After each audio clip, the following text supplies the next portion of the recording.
Welcome back to another episode of Left Hook, Right Hook, where we deliver straight shots of politics and news every day, 24. No, that's not it. Not every day, 24/7. But today we have a Michigan man arrested at the U.S. Capitol with a torch flare gun on Election Day.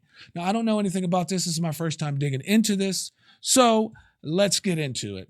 I'm Tim Barber. I'm the Communications Director for the United States Capitol Police. Obviously, today's a very big day, and this is why we wanted to alert you to what happened today and the action that our officers took.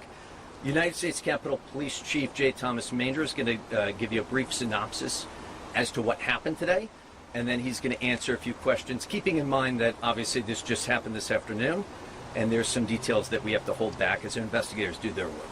Here's Chief Maindra. At about 12:20 this afternoon, a white male entered the south entrance of the Capitol Visitor Center and approached the screening area. He was directed to put his coat and his backpack down for screening. He stood there for a few seconds, then put his stuff on the conveyor belt. As soon as his backpack and his jacket went into the screening area, U.S. Capitol police officers staffing that screening area saw what appeared to be something in the shape of a firearm. They also saw two bottles in the backpack. As the man was standing there, one of the officers noticed a faint odor of gasoline. And when they pulled the backpack off the conveyor belt, they noticed a much stronger scent of gasoline. At that point, the subject was detained. He was placed under arrest. We found a flare gun, a lighter, and a torch lighter in his jacket. There was also other articles in his backpack, and he is now in custody. And again, very active investigation. We located his vehicle. That was several blocks away. We now have the vehicle as well, and again, ongoing investigation. Hopefully they asked all the right questions. You know, like what are you doing here? You know, what is this all about? You know, this is not proper. Checked for a mental instability, you know, all that stuff. But I'm sure they're doing their job and, you know, in their investigation. To answer any questions you Chief, have. it's my understanding that he had a manifesto that was anti-government and that maybe. See, I got to get the premium, so you know, we don't get these commercials. But you know, it is what it is right now. Palestinian or anti-Israel manifestations in that, and that he had driven all night from Michigan. Is that accurate? And what can you elaborate? He had papers with him that he said his intent was to deliver them to Congress. Now, I don't know where the reporters, they get their news. You know, I guess they get their information from so many different sources. You know, so the officers like, well, okay, well, let's do it. So let's see how much of it is true. We're still going through all of those papers. It's quite a bit, and we are trying to determine where, in fact, he did come from. And again, active investigation, so there's a lot of follow-up. When we get that information, there'll be additional follow-up. Chief, you said there were what appears to be two bottles in the backpack. Do you know what those bottles are or what they're looking at? So we believe that it was some sort of accelerant. It could have been gasoline, some sort of accelerant. I mean, if it smelled like gas, then I think it would be gas. I've heard a couple of different things about what may have been in the bottles. it appeared that at least one of the bottles was leaking, and that's why the backpack smelled so strongly. We're still trying. I don't know what exactly was in. We believe it's either gasoline or some other accelerant. You're also saying what his demeanor was like when he was asked to put his items down and go to the screen? He was very compliant. Watching the video as he approached the Capitol Visitor Center, he was walking fairly slowly, looking around when he walked into the CBC. He's observed looking around, looking up, looking to the left, to the right. And it was actually then that one of the officers came up and said, "Sir, you need to put your stuff on the machine." And he hesitated for a moment. The officer told him again. That's when I'm glad they caught him and nobody was harmed in all this. But if this has to be one of like the world's dumbest criminal things, you know what I mean? Like you're walking in there, you put your bag down knowing that there's something in there that they're gonna find. I mean, how? It just doesn't work out. It just doesn't work out. This should go on one of the world's dumbest criminals. If they have the video of it, nobody was hurt. There's no violence was taken action. So now, I'm very thankful for that. Now it's just like, look, this guy's dumb. This guy's just dumb. Like, come on. First of all, you're going in there, you're trying to harm somebody. I don't know what you were doing. They stopped you before you got to do it. So that's a good thing. got closer to the screening area and put his stuff on the conveyor belt. Has he told officers what his intent was?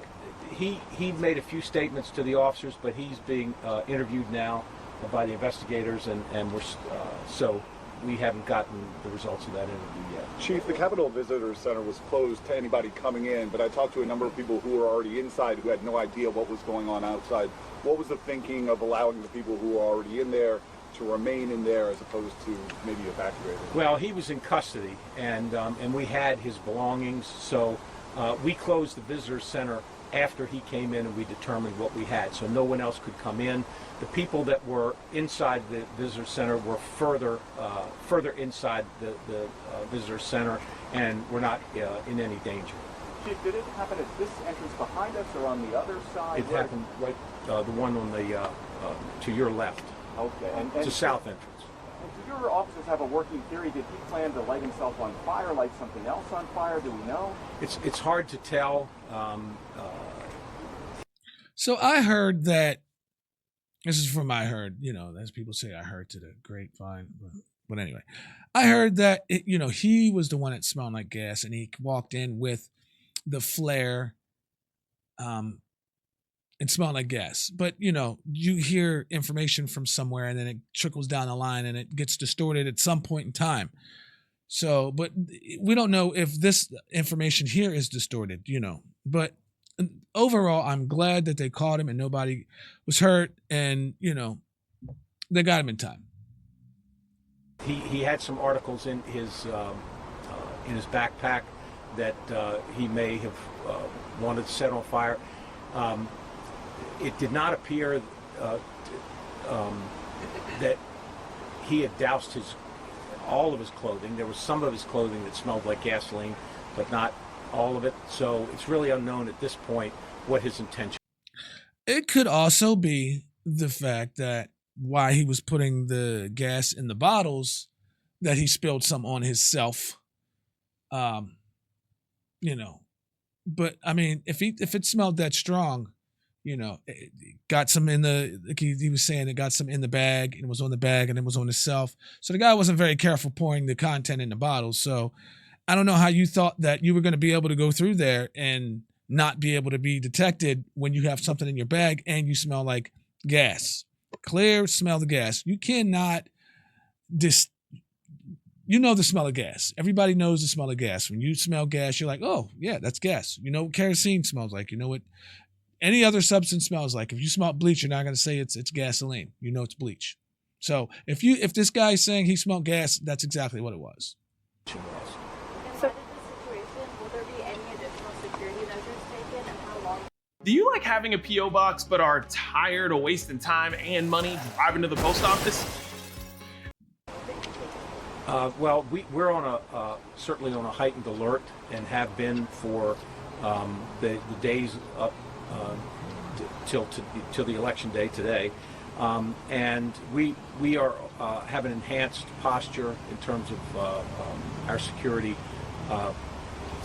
currently, and it'll just continue through November, through December, through January, all the way through and beyond the inauguration if need be.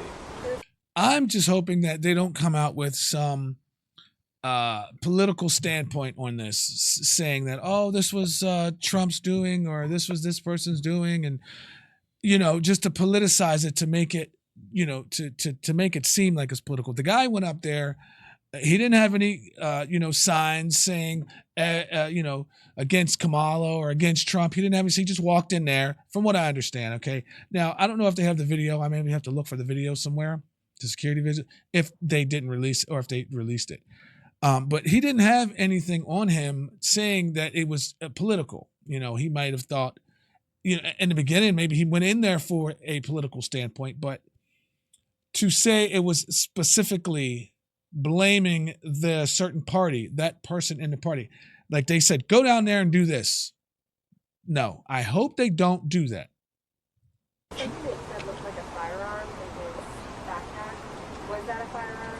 It was a flare gun. And can you describe the torch a little better? Torch gun? Like, I'm a little bit... No, I believe it's like a torch lighter that you would light a pipe with or light a cigar with, something like that. Oh. Do you have any sense if this was all related to elections or just something else? Do you have any sense of what? There was no indication. There's no indication right now that it had anything to do with the election. Obviously, there's a lot of concerns among members generally about violence around the election at this moment.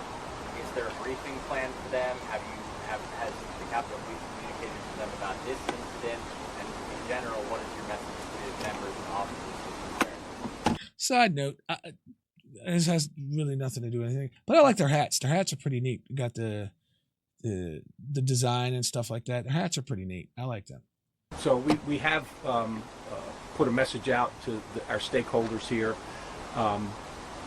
We've been briefing different committees and different members of leadership over the past several weeks in terms of our preparation for the election, for the inauguration, and as well as next January 6th. Can you describe the clothing? Were they seasonal, warm day here, obviously in Washington? Is that something that the officer knows? He did appear to have heavier clothing than was warranted for a day like today. Can you talk at all about his online presence and what Heavier clothing does sound like, he needed to soak up the fluid gas into his clothing, but you never know. Some people, you see people in the summertime wearing sweatshirts. That's just their preference, but we don't know. investigators have found? Well, I do know that they have found information on social media, and I know that they're in the process of reviewing that. I don't have the results of that review yet. Does any of that do you know speak to any issues that he cared about? I heard something about the war in Israel and Palestine. Certainly, as we go through the papers that he had with him and go through his social media, we're getting a good focus in terms of what his issues were. All right, folks, we have time for a couple more questions. What was that one of his issues, Israel or Gaza? It may have been. And you said you're working to determine where he's from. Does it appear at least that he is from outside the D.C. area? I believe it appears that he's from outside the D.C. area, yes. All right, thank you all very much. Thank you. Thank you all very much. Thank you all very much. So we don't have very much news on that. If anybody knows, they seen the. I'm Tim Barber. I'm the. If anybody's seen the video of the guy in there, if they released it, or if they know if the video was released or not, let me know. I'd like to check that out. But the guy is a straight idiot. Nobody knows what. Obviously, he was going to do harm. We established that the guy was going to do harm. That's no ifs, ands, or buts about it. He's going to do harm. But I don't understand, and I'm sure that these guys didn't understand why he thought he could walk into the place undetected, smelling like gas, with a flare gun in his bag. That right there makes no sense, and no, it's not going to make any sense. It's not going to make any sense. So if anybody else has any information on this, please put it in the comments or say what you think or whatever you want to put down in there. We can have a conversation about it in the comments section. So make sure you do subscribe to this channel and these episodes of Left Hook, Right Hook. And I'm going to keep doing these, okay? So we're going to do the latest news, politics, right down the middle, okay? So we're going to have comments on either side because when it comes to politics, we, the people, are the politics, but we don't need to get into it. So put your comment down in the comment section. And thank you for enjoying making it this long on another episode of Left Hook, Right Hook. Later.